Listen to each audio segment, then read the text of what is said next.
se lève difficilement,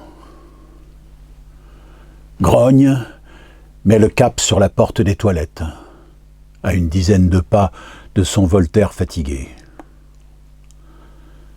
Une passante à quelque autre, tu ne peux pas comprendre. Les pales du ventilo brassent les relents de potée et de camphre. Le canari fait l'abruti. Se remémore en chiant une engueulade avec son frère. « Tu ne seras jamais ce que tu crois que tu es. » « Tu as raison, je vaux mieux que ça. » La chasse d'eau emporte l'image du frangin sur son lit d'hôpital. Cancer du pancréas qu'il a croqué tout cru. Au cimetière, sa veuve gifle sa maîtresse. La porte-fenêtre du balcon s'ouvre et se ferme en couinant au rythme du vent. Les arbres de l'avenue dansent en gestes las. Se rassied précautionneusement, revient à sa lecture. En 1692, le poète Bachot songe à la solitude des crépuscules d'automne. Il contemple les feuilles géantes des 5 bananiers plantés devant la hutte que lui ont construite ses disciples au bord de la rivière. 2 ans plus tard, agonisant à Osaka, il dicte son ultime poème. Malade en voyage, mes rêves s'égarent dans les champs arides.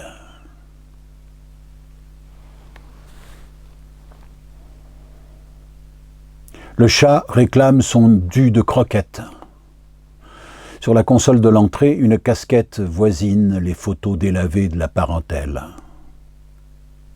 Les murs du séjour sont tapissés de papier peint orange et jaune, citron imprimé géométrique façon op art, légèrement cloqué à gauche de la porte-fenêtre.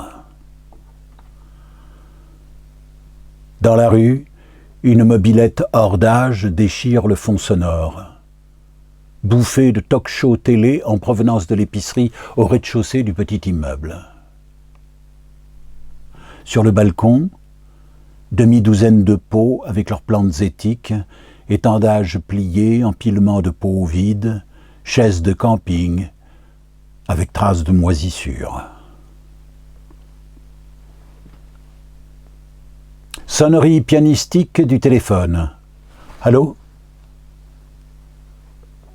Ah, au contraire, ça me fait plaisir de t'entendre.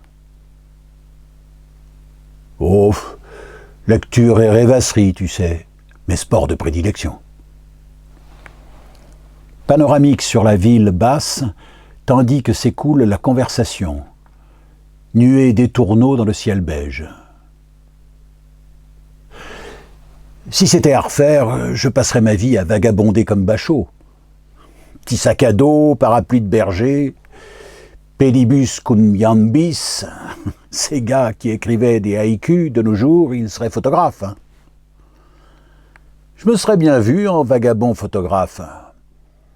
Aujourd'hui, tu peux tenir le journal de toute une vie sans écrire un seul mot, juste avec des images et leurs métadonnées. Arabesque virtuose du nuage des tourneaux. Le téléphone est posé sur la table, à côté du recueil de Bachot. Ses mains sur les cuisses, comme des poissons, ventre en l'air. Ses yeux sont clos, sa bouche entr'ouverte, sa tête relâchée vers l'épaule gauche. La mobilette repasse en graillonnant. Impossible de savoir s'il dort ou s'il n'est plus.